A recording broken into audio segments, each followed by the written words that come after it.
Welcome back to the Zero E Michigan podcast. My guest today is Matt Teske with Chargeway. So, Matt, if you would please introduce yourself, we'll get the conversation started. Carl, well, yeah, good to see you, and thanks for having me. I'm Matt Teske, the founder and CEO of Chargeway, and Chargeway is a mobile app and software platform that is designed to simplify EV charging for everyone. Very cool. And those of us early in the EV game, we love to talk watts, volts, amps, and this kind of plug, and CHAdeMO is going away, and all these kind of things. And if I understand correctly, this is the kind of thing that you want to address. Like if I tell my wife, you need to go charge our Tesla, but if you're not going to the Tesla station, you're going to need to use my adapter, but then you can't use the CHAdeMO and you can only use the CCS. And then she's like, I don't know what I'm doing here. I'm just going to Right. go to the supercharger, right? So maybe you could give us a quick overview of what Chargeway is and what it does for people. Yeah, well, it was Chargeway was born out of my own experiences. I've been driving EVs for about 10 years now, and my background is automotive. I've worked in the automotive sector for most of my career, and the first EV that I purchased, my wife and I went on a road trip, and I screwed it up because I thought I knew everything about plugs and power. And this is a decade ago now, and I realized then that as much as I knew about cars, I didn't know enough about the energy side of it, the electricity side of it, and what I found was that no matter how interested I was and excited I was about learning everything about EVs, it wasn't translating, as you point out, like the conversation I had with my wife. She was, quick to say, great car, but this is clearly a passion for you to figure out how to use this thing. And there's a lot to unpack here. So, what was the experience we had is where I goofed it up. I realized we, as early adopters, as you point out, we really wanted to learn all these different details around plug names and power levels and amps and volts and the difference between a kilowatt and a kilowatt hour, but average people just need cars to work in their life and make it simple. And the fuel they've been driving on forever, they being the public, they can call it regular or premium. And that basically can go anywhere and they can find it.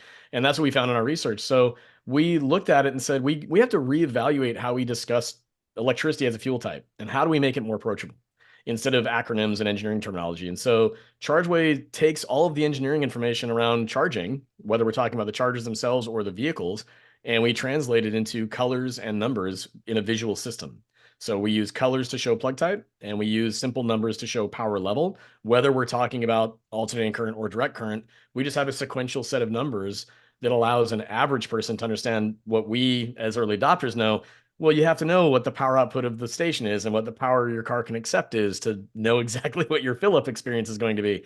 And so we took all of that strategy and then applied it into software. And so the Chargeway mobile app is designed to do all of this thinking on behalf of everybody. So you can download the Chargeway mobile app and add any vehicle you want, and it will automatically convert all of that engineering into this color and number system and only show you the stations that work for your car. Or if you have an adapter, like you mentioned, you can turn on that adapter and see what the color plug is and what the power it can offer is. So it really is designed to answer a lot of those technical questions in a way that we can have a conversation with friends and family that is a lot more straightforward. Hmm. Yeah, that makes sense. Now, is it just the app, or is there more to the implementation, or is there labeling of the chargers? Again, here in the Midwest, we don't see a lot of that labeling. And I Mm-hmm. know, like when I tell people, well, oh, you're going to get a Chevy Bolt EV, and here's how to use PlugShare. So PlugShare, for those that don't know, it's a way to find charging stations, but then you have to filter it for the kind of vehicle that you have, right? Because if Mm-hmm. you drive a Bolt EV or a Kia Niro EV or whatever, you don't want to see Tesla superchargers because they don't do any Right. good, at least not yet, right? We have a few exceptions, of course, which we're going to talk about that in a minute. Yeah. But so that's kind of how it works. But then I have to tell people, well, the green ones are level two; those are a little bit slower, and the orange ones are a little bit faster. So what does the sort of in your ideal uh, Chargeway system, what does an ideal implementation look like? Is it labeling? Is it the app? Is there also education that goes with it? How does it all work? How does one get Yeah. started? It's a package of all of what you just described. When we first introduced the idea of Chargeway, it was I literally was walking around a conference with a laptop showing people a presentation saying, "I think we should do this." And it really did start out as the concept of saying, let's change how we communicate. And so Chargeway is by nature is a way to communicate all the engineering using that color and number system for plug types and power. And so that's where it started. And it converted quickly into we can add labels to stations, because one of the issues we find in talking to non-early adopters and the general public is that there are different chargers in shapes and size and style, and that enough is also a little bit confusing. But then underneath all that is plug type and power. So how can we create a system by which no matter what physical charger they're looking at, they can quickly identify, oh, it has my color, it has my power level I'm looking for. And so that's kind of where it started. And we spoke with many stakeholders, utilities, auto dealers, automakers, nonprofits, various groups that were working on, outreach education for a long time. And what we found is that we had to take this idea and apply it into something that we could hand to people. And so the software and the mobile app was born out of those first conversations. So what we've done for the last 5 years is work with various pilot programs with utilities and auto dealers around the US to understand how we can apply this system. And so as you described, it is all about where you meet people in their experience of research and purchase and ownership of an EV, and how can we apply this to that. And so it is about physically labeling stations on the back end of the sales funnel when they finally own the car and they arrive at a station. But how can we help them through the process when they first say, I want to go do some research online? So we can apply our software online. And if it's at a Volkswagen dealership website, they can see Volkswagen information that shows the color and number system for a Volkswagen they're shopping for. That same solution can be applied into the showroom. And we have a program called the Chargeway Beacon program, where we put retail kiosks inside of dealership showrooms that has the exact same visualization of our software, the same UI and UX. And that same visualization can then be downloaded to their pocket in a mobile app. And so it creates a consistent way of visualizing how charging works for the car that they're researching, shopping for, and then inevitably owning. And then when they arrive at a station, it's that last breadcrumb. It's the tangible experience of that color and number system on the back end. So it's designed to connect the dots for a lot of the process for people that are researching and wanting to buy and own EVs. Mm-hmm. Now, I think we all know that Tesla probably has the biggest market share of EVs, certainly in the US. What's been your experience dealing with Tesla to try to get your information into their showroom service centers? And I asked this question a little bit knowingly. So right now I work for the utility, Consumers Energy in Michigan, and we've been trying to get our rebate information into showrooms. And Tesla has been a little bit recalcitrant to take information from outsiders and put it into their showroom. We're making some headway there because I think they finally realize it's a win-win. What's been your experience dealing with, Tesla and maybe other dealers to get your information into the showrooms? Yeah, and to your point, Tesla, they are a unique animal in this experience because they really do have a very, an experience that is very closed in their ecosystem. It's very Apple in the way that they've done it. And that's how they've done it for 15 years or more now. And so to impact that and try to engage with them to provide information that's outside of how they handle it, it does require time because they've had a pretty good plan for their go-to-market strategy for years. In contrast, the auto dealers that are the franchise dealers in every state and then throughout the country, they operate independently and separately from the automakers that have traditionally built cars. So there is an opportunity there to help traditional auto dealers in their sales experience and how do they learn about what they're explaining. So to the question about Tesla, we realized quite quickly that from a corporate perspective, they do feel like they've got a lot of this buttoned up and they have a good system by which they can help their customers, whether it's in the showroom or inside their vehicle or inside their mobile platform. But we do have a lot of Tesla owners that use the Chargeway mobile app, partly because we represent every charging network in North America. And it's very easy for people to go in and quickly use their adapter that Tesla has offered for a long time on multiple plug types and quickly visualize the difference in that. So we're able to communicate with Tesla owners that way very effectively. And there are people we know that work for Tesla that have recommended our app to people that have had deeper questions beyond what they have maybe in their vehicle. And they'll say, hey, here's a great resource. But for traditional showrooms, that's where we've really seen how we can connect the dots with software. And really, that's what Tesla has done a good job of because of their closed, ownership ecosystem of we control the chargers, we control the car. They can represent that very well in a website experience for research, an in-vehicle experience, or in their showroom, for example. But the auto dealers we've spoken with over the last 5 years, they recognize they are very experienced in talking about cars, but they don't have any experience in talking about energy. And that's a Yeah, big translation that we've Yeah. Yeah, I'm Yeah. laughing because so my company just had a booth at the Grand Rapids Auto Show, Okay. and we got a lot of questions like, why in the world are you guys? Why isn't an energy provider, electric utility? Why are you at an auto show? Right. And we said, well, what's happening is, no offense to the individual salespeople, but they're not getting the training on, Right. how to sell an EV or how to talk about, well, what do I do about home charging? Hmm. And then they can say, oh, look, Consumers Energy is over there. They can help you with the home charging with Right. rebates and things like that. So I get it. I think the dealerships can definitely use some help Yeah. in whatever form it comes. So Well, yeah. and there was just an announcement at the National Auto Dealers Association. We do have a relationship with the NEDA and working with their teams through some of our software. They just announced they do have a training program that they have been working on for a while behind the scenes. It is more of a training program where there's a module where you can, as a dealership representative, you can pay for the training. You can go and watch these videos and get information. I think it's a good jumping off point. But what we've seen through our process in deploying what we call, again, our Chargeway Beacon program is this kiosk that maintains being in the showroom can be tailored to that showroom experience. And so if you're selling a Chevy or a Nissan or a Volkswagen electric car, it's tailored to what you're offering in your showroom. So as a sales rep, it's something you can rely on as a resource that's always there. And then it also answers all the fundamental questions that you just described, which is, well, yeah, if, why is the utility at an auto show? Why are you here?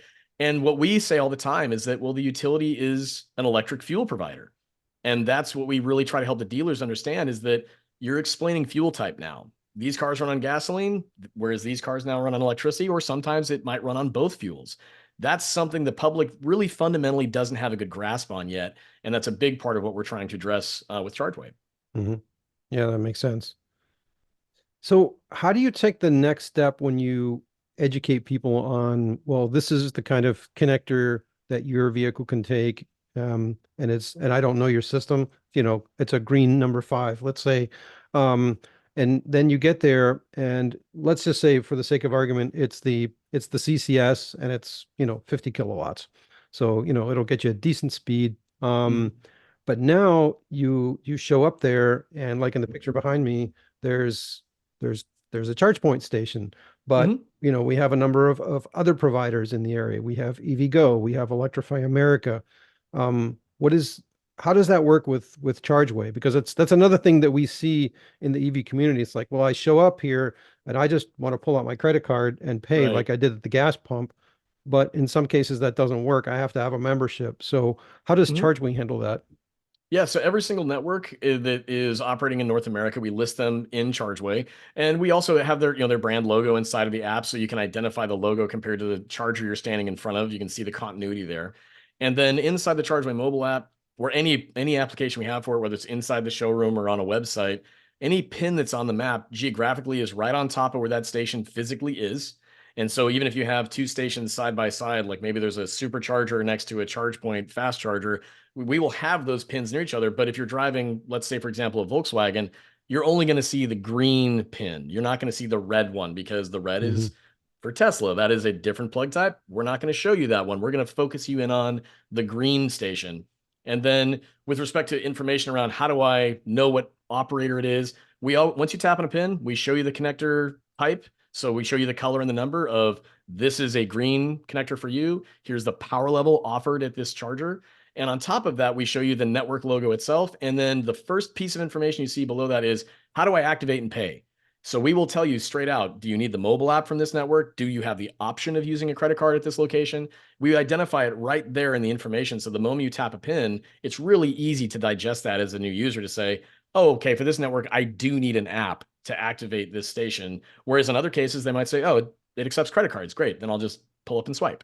So Hmm. these are, to your point, these are really basic elements of asking the question of where are average people coming from that don't know the same amount as we do as early adopters, and what are those basic assumptions they might make. And I think you just hit the nail on the head, which is I just want to pull up and pay and fill up. That's all I want to do. So I don't want to play a game around that. So we know they have those basic expectations, but at the same time, we know we need to help them have the right expectations around each experience because most people think that a charging station is just a charging station. They don't have a sense of there are different plugs, there are different power levels.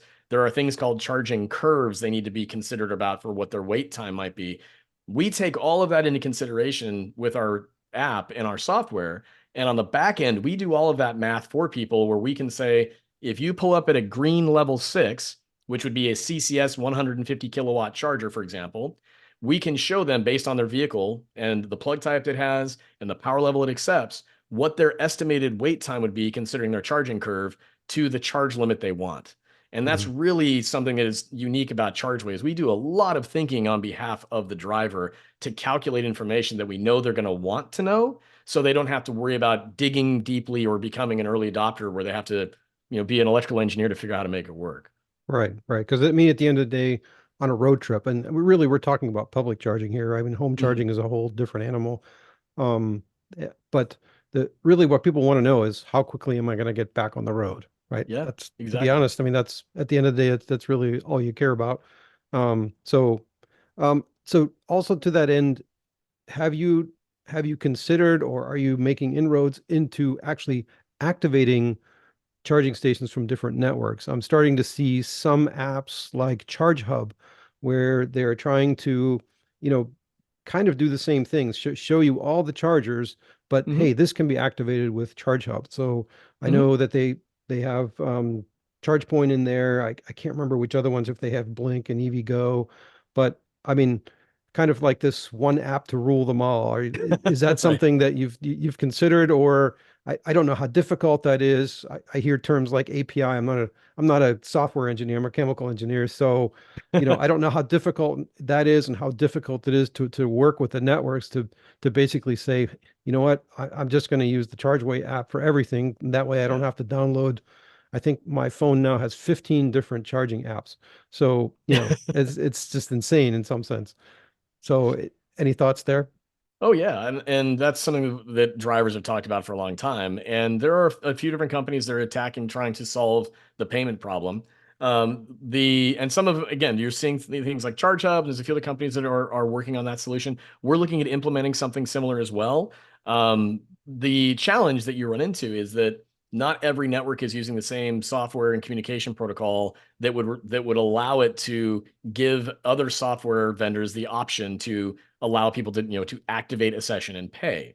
So some of the networks will be able to be included into that type of a process through what's called OCPI protocol. Now, with regard to who's implementing that by sake of which networks, we're still seeing brand new networks pop up all the time that aren't exactly abiding by these standards on software. They just want to get a network out there to basically give people a chance to charge. So in that way, it is kind of like herding cats. So there is some progress being made by by groups and companies like ChargeHub to develop that out, and we're certainly looking at integrating that as well. I think that over time, it will be something that is kind of maybe a 50-50 split in the sense that if you have a vehicle from an automaker that also offers you what is called plug and charge technology, Mhm. where you can keep your credit card on file with your automaker, there are certain networks that are capable of offering plug and charge as well. So you can just plug your vehicle in at certain networks and it will then automatically start charging and automatically charge your credit card in the background. So automakers are making some inroads around solving this from a user experience perspective, where you won't always have to manually activate the session, but it's going to be a mixed bag for a while for public charging, as you describe. And I think that's a good point. Is that for public charging, it really is focused on the lifestyle of the driver. If you do have a home with a garage or a driveway, or just even if you can park your vehicle next to your house at night, your ownership experience, as we know as early adopters, it'll be very different from that of which someone might say they have to street park because they rent an apartment and they have to go find charging. So that's something that we try to help unpack anytime we do educational efforts with dealerships or at auto shows, is to walk people through that question. And that's the first question to ask, I think, is where do you park your car at night? And you can have a very different conversation with that person based on how they answer that question. Yeah, yeah, and that's a challenge that we're trying to address in again from the energy standpoint, um, that we give rebates to apartment complexes, condo complexes, multifamily dwellings, so that people can charge and then they don't have to Yeah. worry about charging on the street. Um, Different direction here. So we started to kind of poke a little bit Tesla, NACS. We kind of see where this is going in North America, and of course, it's going to take a while, which Mhm. seems like there's actually an opportunity to teach people, um, what's out there now and help navigate them through that. But let's say at some point in some future, it's all basically one connector. Mhm. Um, what where does ChargeWave fit into that? Or do you see that this is going to drag out for years and years, and it's still a target-rich environment for the foreseeable future? Well, I think for the foreseeable future, and this is even, stated by Gabe Klein at the Joint Office when asked the same question, is adapters are going to be a part of the EV ownership experience, in his own words, for the foreseeable future. And I think that's true. I like the fact that we finally have, from the private sector, there was a tidal wave of decision making from companies saying, okay, we're switching over to Tesla's, connector type last year. I think that was a good decision on everybody's behalf, namely because it's an elegant design. It's the Mhm. same plug type you'll use at home that you would on the highway. So it really reduces the need to explain differences in AC and DC. It's the same plug. So then at Right. that point, you are talking about just what is the wait time. So I think it's a good thing. But again, we've got a lot of legacy vehicles and hardware that will be in market for the next 10 years or longer that do not have that connector type and do not maybe accept the same amount of power that you could get from a Tesla supercharger today or into the future. So there is going to be some elements to navigate around that. And especially as used vehicles begin to finally get the price down and we have more people that can enter into the EV market that are, again, not early adopters, they're not engineers, but they might want to buy a cheaper vehicle that's electric that maybe they could fill up at home or even at their apartment, for example. There's a lot of education that will still come along with how those products are handed over to new owners in the future. So it's not, if we could wave a magic wand tomorrow and everything magically became the same plug type, and whether it was every vehicle in every station, for example, we would still then have to contend with power and explaining Mhm. to people how power works at home compared to how it works on the highway, depending on what station you choose, and also depending on the car you drive and what it can accept based on the voltage of the battery pack, for example. So it's not like the connector type solves it all, but I think it's a great step in the right direction. But with that, with adapters needing to be something that people will use in the future, that's a feature we've had built into Chargeway for a long time, where you choose a vehicle, and if there's adapters available for that car, you can filter out which adapters you want to choose, turning them on, and it automatically updates your charging map to show you different colors and numbers to show you what that adapter can do for your charging experience. Mhm. And I presume that you're also staying on top of which superchargers have the magic dock and therefore are available, right? I mean, Oh yeah, at that so point, it that's really just becomes a CCS again, right? essentially, yeah. So if you're using, for example, a non-Tesla vehicle in Chargeway, you will see, if it's a CCS equipped vehicle, for example, you will see green pins all over the map for showing you that's your plug type, and then the numbers on the map showing you power level. So you'll see green twos, green fours, green sixes, etc. But we automatically will show you Tesla superchargers that have the Magic Dock included, which would be a green level 6 charger, because currently with the adapter they max out at about 150 kilowatt, and so that would be a green level 6 in Chargeway. So you don't even have to do an adjustment or filtering. We automatically do the thinking for you to make sure that this supercharger does have the adapter waiting. And so therefore you can just automatically go there, whether you're searching in an area or even, for example, planning a road trip. Our trip planner will automatically include a supercharger with a magic dock if it's the ideal station for you to stop at. Okay. Uh, you said a magic word there, trip planner. So your Mhm. your app has a trip planner. Yes, it does. It's very Okay. robust. It is Okay. designed to do a lot of thinking for you. So there's a lot of trip planners out there where you can kind of say, I want to go from here to there, and it shows you everything, and then you kind of get to choose which stations you want to Yeah, stop the at. the plug shared trip planner, it's very manual, right? So Correct. you say I'm Yeah. going from here to there, and you kind of look in the middle and say, where do I feel like stopping? It doesn't You got to really be do an the thinking expert to for. do. Yeah, you got to be an Yeah, expert to do some of that a- stuff. And I and I think think you can only do it even on the big screen. I'm not sure you can even do it on the phone. yeah, that I mean, to where you can, I mean, whether it's desktop or mobile, I think that the reality of it is if we force people to have to figure out some of these pain points, it basically pushes down the ceiling of how many people will want to adopt this technology. Yeah. And so our approach to our trip planner was to say we need to do as much research as possible to hand over a trip planner that is extremely easy to use. There's other tools out there like a Better Route Planner and others that are also used by a variety of drivers, also which have a ton of options included for how you would set your route. And it can overwhelm people that are not really interested in learning about this. So our trip planner is designed to just, you tell us where you want to start from, where you want to go. And the next screen, you set what your battery is at. You tell us the speed you want to drive, what's the temperature outside, and then how much you want to arrive with for percentage. All very basic things an average person can say, I want to arrive with 20%. I'm going to drive 75 on cruise control. It's 40 degrees outside today. I have 92% right now. Those are basic parameters. But with that, we do a lot of math again in the background to calculate your maximum driving range based on your vehicle. And we Mhm. have a ton of data to show that. So instead of saying you're going to get your EPA rated range, good luck, you get to figure it out, we will automatically do the thinking on behalf of the driver to show them how their trip will be adjusted based on time of year, speed they drive, and then how much percent of charge they want to have when they arrive at their destination. So Okay. it's a very, very, very thorough Yeah. trip planner in that way. Yeah.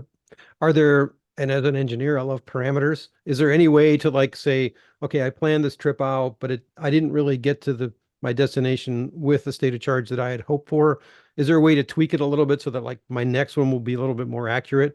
Or is that already a level of complexity you don't even want to offer to people?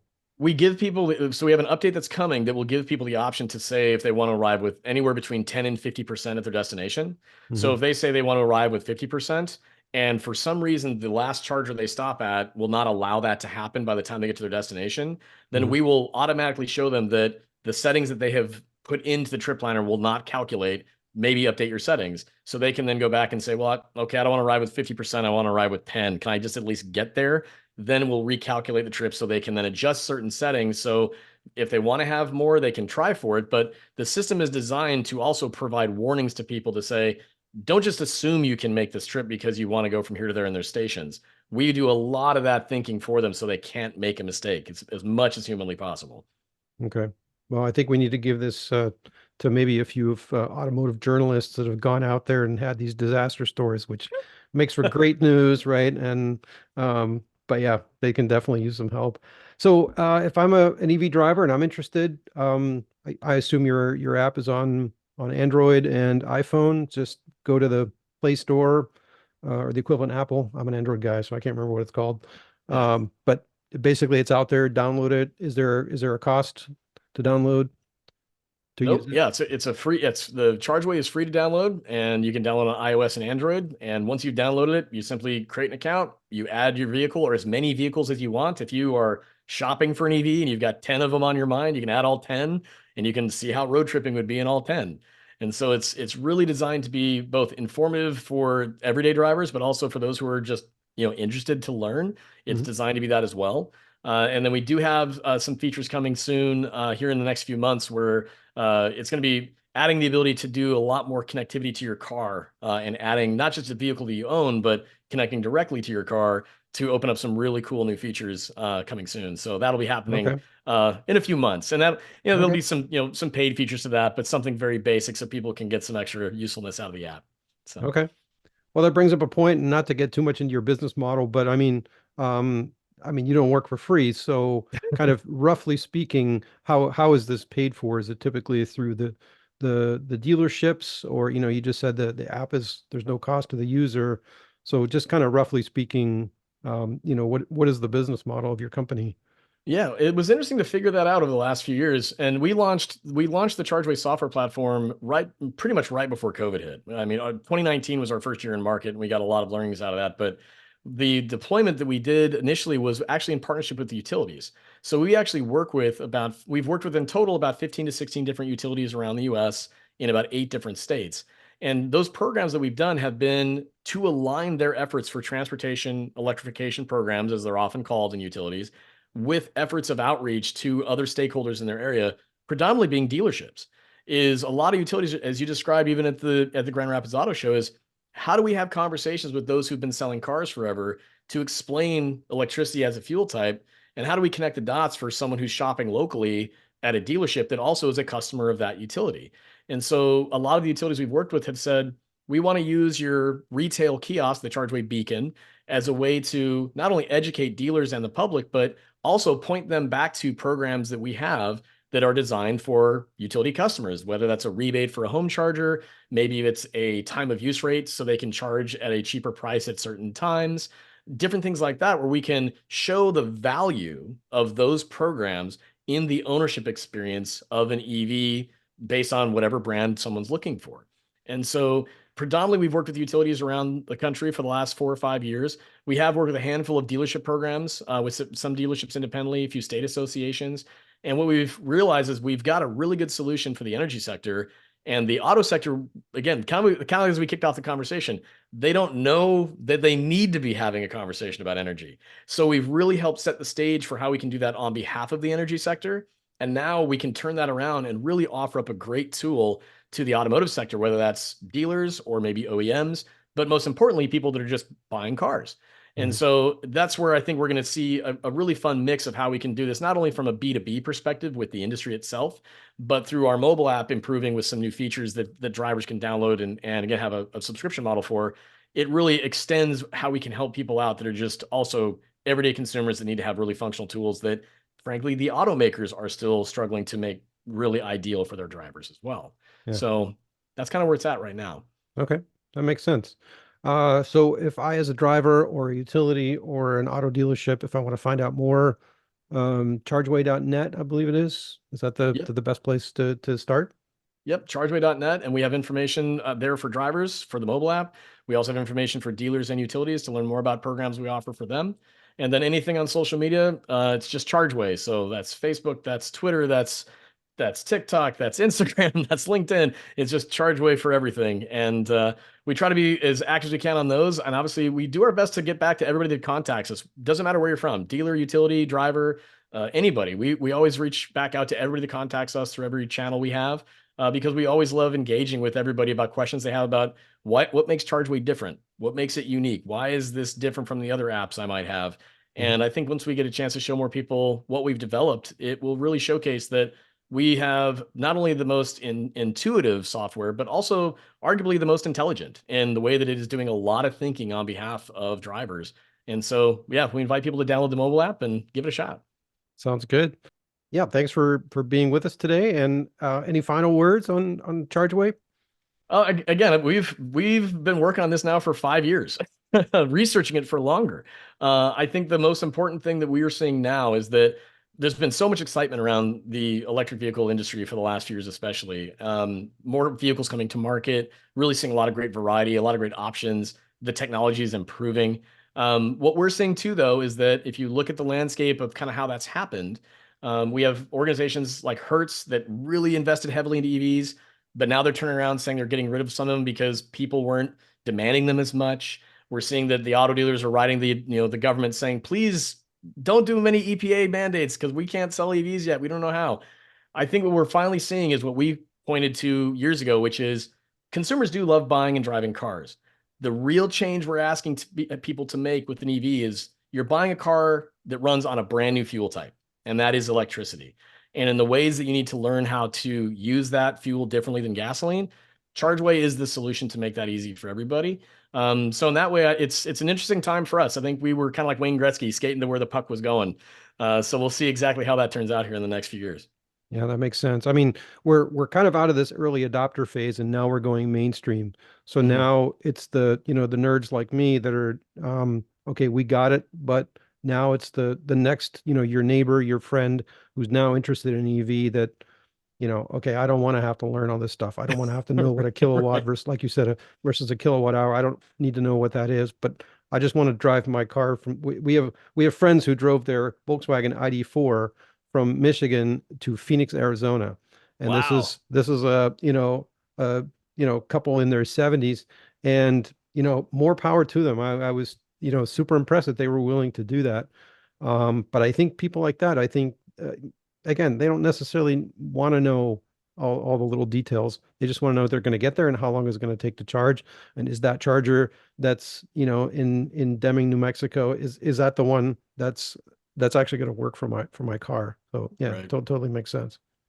Yeah, Well, no, it's yeah, again, like I said, we're pivoting. yeah, We as the innovators and early adopters, we've taken it as far as we can, but we have to have a conversation that the couple you just described, it's got to meet them where they are yeah, and help them see confidently they can drive this brand new vehicle that's electric on that electricity. And yeah, it's an exciting time for the space. I mean, yeah. it really is. So Very cool. Well, thanks for being with us and catch you next time. Thank you very much, Carl. All right, take care. If you enjoyed or learned from this episode of Zero E Michigan, please subscribe to us on your favorite podcast platform. Visit our YouTube channel for other related videos at youtube.com/@0E-Michigan.